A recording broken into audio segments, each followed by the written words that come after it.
The French Revolution through the Industrial Revolution. In 1789, France had a population of about 25 million, a productive economy, rich farmlands, and a culture that dominated the continent. French was the spoken tongue in most of the courts of Europe. Despite its wealth and influence, its government was corrupt, inefficient, and in debt. Its class structure was archaic and unjust. Stoked by the ideals and illusions of enlightenment, class resentments erupted in revolution. The revolution therefore began as a moderate attempt to reform. The French Revolution became an international movement that overthrew the feudal structures of the old regime in France and also shook the political and social order in all of Europe. The old regime is a class structure left over from the Middle Ages which determined the political and social order of France. It consisted of three estates. The first estate, or clergy, was made up of considerably less than 1% of the population, but the Roman Catholic Church of France owned 20% of the land. The clergy and the church were exempt from taxes. The second estate, or the nobles, numbered between 2 and 4% of the population and also owned about 20% of land. They were also exempt from taxes. The third estate, or middle class, urban artisans and peasants, made up over 95% of the population. Although France had developed a significant commercial or middle class, the mass of the people were peasants who lived on the land. The third estate, especially the peasantry, was subjected to a variety of oppressive taxes. The first stage of the French Revolution was moderate in terms of violence and amount of action done, in comparison to the rest. It lasted from June 1789 to August 1792. Even during the first stage, public interest was very high. This public interest was roused by the want for political reform and by economic crisis. The common people thus formed their own militia of volunteers to maintain order. The first major event that occurred during the first stage was the fall of Bastille. The Bastille was built in the Middle Ages and had served as a prison for many years, but it was not used much at the time. It symbolized royal authority and was a good target for revolutionaries. The crowd marched on July 14, 1789, and demanded arms from its governor, but the governor hesitated and instead opened fire on the people, killing 98 attackers. The crowd then took revenge, capturing the fortress and decapitating the governor. This was the first instance of the people's role. On August 26, 1789, the Declaration of the Rights of Man and the Citizen was passed. Freedom of speech, thought, and religion were guaranteed. Due process of law was guaranteed. Taxes could not be imposed only by consent of the governed. The third popular uprising is known as the October Days of 1789.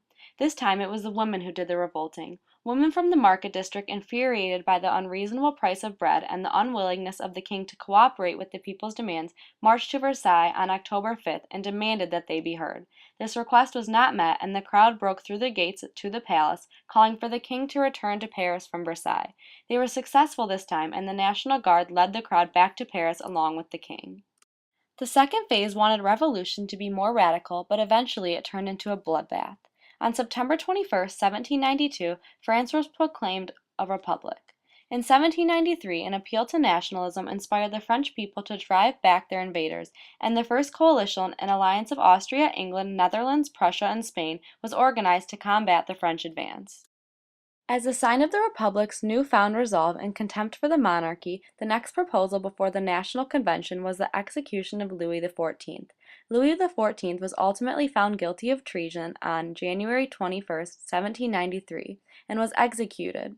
Months later, on October 16, 1793, his wife Marie Antoinette met the same fate.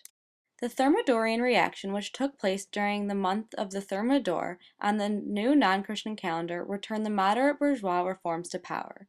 From 1795 to 1799, the Directory, a 5-member executive, was established by the National Convention to run the government.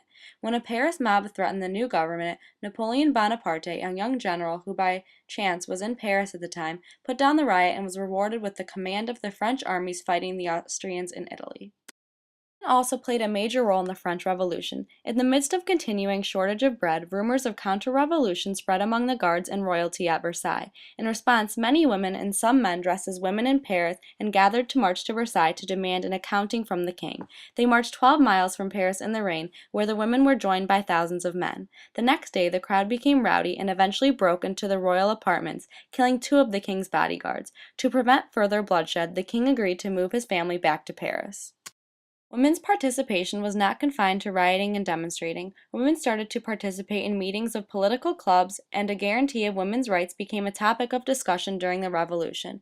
In July of 1790, the Marquis of Condorcet published a newspaper article in support of full political rights for women, which increased the importance of the discussion. He argued that France's women should enjoy the equal political rights with men. Napoleon was a young military genius who had great successes in military campaigns in Italy before returning to France in October 1799 and became military dictator for 15 years. Even as emperor, Napoleon Bonaparte was committed to many of the ideals of the French Revolution. His reforms assured the dissolution of the old regime. Napoleon signed the Concordat of 1801 with the Pope, whereby the papacy renounced claims over the church property seized during the Revolution and was allowed to nominate bishops. With the Code Napoleon in 1804, Napoleon replaced varied and inequitable medieval law with a uniform legal system. It was a model for codes of law in many European countries. In 1808, he instituted a state-supported educational system with rigorous standards. He also created a merit system to recruit and reward those in government. He lowered the taxes on farmers and guaranteed that the redistributed church lands remained in the hands of their new owners, who were mostly peasant farmers. This created an independent peasantry that would be the backbone of the French democracy. Conquests and defeats. By 1809, he controlled virtually all of Italy, abolishing feudalism and reforming the social, political, and economic structures. He decided against national unity for the Italians. Napoleon reorganized Germany. He consolidated many of the nearly 300 independent political entities, and he abolished feudalism and carried out reforms. He awakened German nationalism. Unable to destroy the British supremacy at sea and invade Britain, Napoleon decided to starve Britain out by closing the ports of the continent to the British commerce. He coerced Russia, a temporary ally of the French, his defeated enemy Prussia, neutral Denmark and Portugal, and French satellite Spain to adhere to the boycott. Napoleon invaded Russia in June of 1812 when the Russians withdrew from the continental system, which was preventing Russia from trading with Great Britain, causing Russian economic hardships. Napoleon brought more than 600,000 of his best soldiers and marched into Russia. Napoleon's army took Moscow, but due to the city being burned, stretched supply lines, and the ongoing winter, Napoleon's army retreated. He returned with approximately 22,000 soldiers. This decimated Napoleon's army and his image. Having lost 500,000 of his 600,000 Grand Army facing riots in Italy and a British invasion of southern France by Wellington's army, Napoleon was defeated by the combined forces of Russia, Prussia, and Austria in October 1813, called the Battle of Nations. France surrendered all territory gained since the Wars of Revolution had begun in 1792, and King Louis created a legislature that represented only the upper classes. The Restoration, though, maintained most of Napoleon's reforms, such as the Code Napoleon and the abolition of feudalism. Representatives of the major powers of Europe, including France, met to redraw territorial lines and to restore, as far as was possible, the social and political order that existed before the Revolution and Napoleon. The rule of legitimacy was one primary goal: to return the rightful rulers of Europe to their homes. A return to a balance of power that would guarantee peace was the other. The balance of power created by the Congress of Vienna prevented a general war for 100 years. To prevent further expansion, France was surrounded by a number of strong states, a newly united Holland and Belgium, called the Kingdom of the Netherlands, a Prussian satellite area on the Rhine, and Austrian buffer states in northern Italy. From the end of the 15th century to the beginning of the 18th, the discovery of the New World and the opening of the Atlantic to exploration and colonization changed the economy of Europe. Mercantilism became the prevailing economic system of the growing nation-states.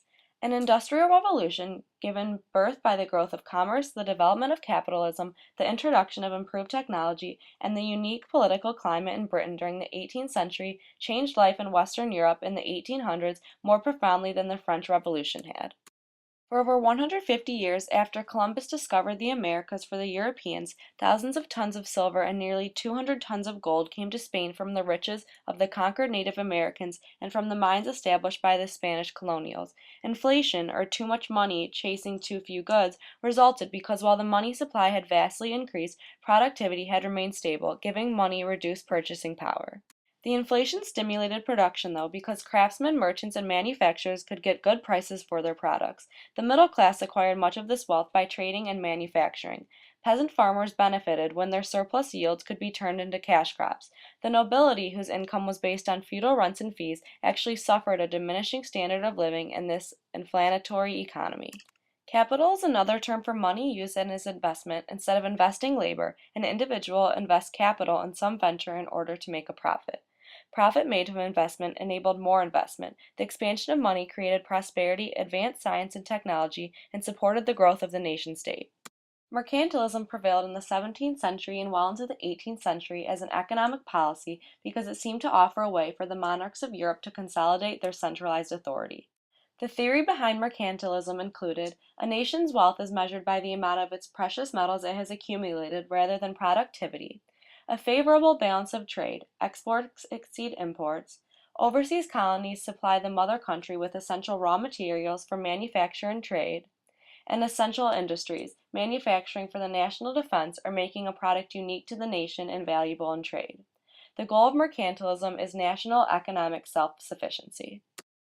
Industrialization has been a continuous and usually gradual process throughout human existence. The so-called Industrial Revolution was a period of rapid development roughly between 1780 and 1830, during which new forms of energy from coal and other fossil fuels powered machines rather than muscles, water, or wind. The steam engine allowed massive amounts of energy to be exerted by machinery, such as the spinning jenny, the water frame, the power looms that appeared in large factories where most workers began to work. This contrasted markedly with the pre-industrial society, wherein textiles were made in cottages from thread spun on wheels on human-powered looms. After the Glorious Revolution of 1688, English landowning aristocrats dominated Parliament and passed the Enclosure Acts. The results of the Enclosure movement included large landowners became prosperous. They invested in technology, machinery, breeding, improved planting methods. Surplus production enabled agriculture to support a larger population in the cities.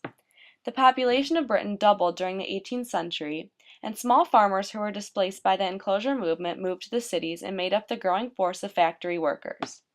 Coal gradually replaced wood as both a fuel for industrial processes. The early steam engines converted heat from burning coal into motion and were employed as pumps in mines, and eventually they were used to drive textile machinery.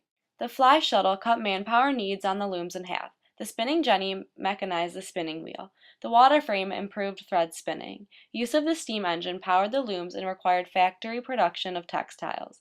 The cotton gin separated seed from raw cotton fiber and increased supply of the raw material. The steam pump rid coal mines of water seepage. Lastly, the steam engine enhanced an already efficient system of river transportation that had been expanded in the 18th century by a network of canals. Together, they opened new sources of raw materials and new markets for manufactured goods. The most significant result of the Industrial Revolution was the increased production and availability of manufactured goods. Material prosperity increased because there were cheaper, high-quality goods and because increased consumption led to more jobs. Two new classes developed as a result of the Industrial Revolution: industrialists and factory workers. The competitive nature of the markets led many of the factory owners to offer low wages for long hours, create poor and unsafe working conditions, and employ child labor.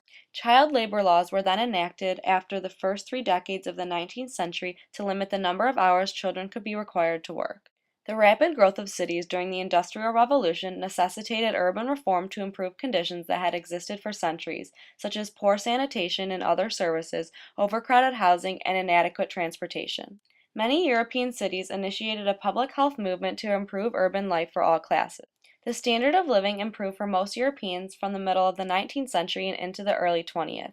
There was a women's rights movement, the first wave of feminism, whose goals included gender equality and opportunity, legal rights, and voting. Adam Smith can be considered the first modern economist. His Wealth of Nations has been called the Bible of capitalism and is the foundation for classic laissez-faire economics, which oppose the regulations imposed by mercantilism by arguing that certain natural laws, such as supply and demand, govern an economy and should be free to operate. Karl Marx is in a class of his own. His Communist Manifesto during the Revolution of 1848 calls for radical solutions to the dilemma of mass poverty in the industrialized world. The first volume was published in 1867 and offers a complete analysis of capitalism. Around the last third of the 19th century, the applications of science to industry brought about a radical change in the way Europeans lived. Mass production lowered the cost of goods and made them available to the general public. Consumer goods became part of the mass market. Smaller companies merged and consolidated until whole industries were dominated by big business. High wages in the cities caused a population shift from the countryside. Electricity and the internal combustion engine not only increased productivity but improved the quality of life. These are the sources I used for my information. Thank you so much for watching.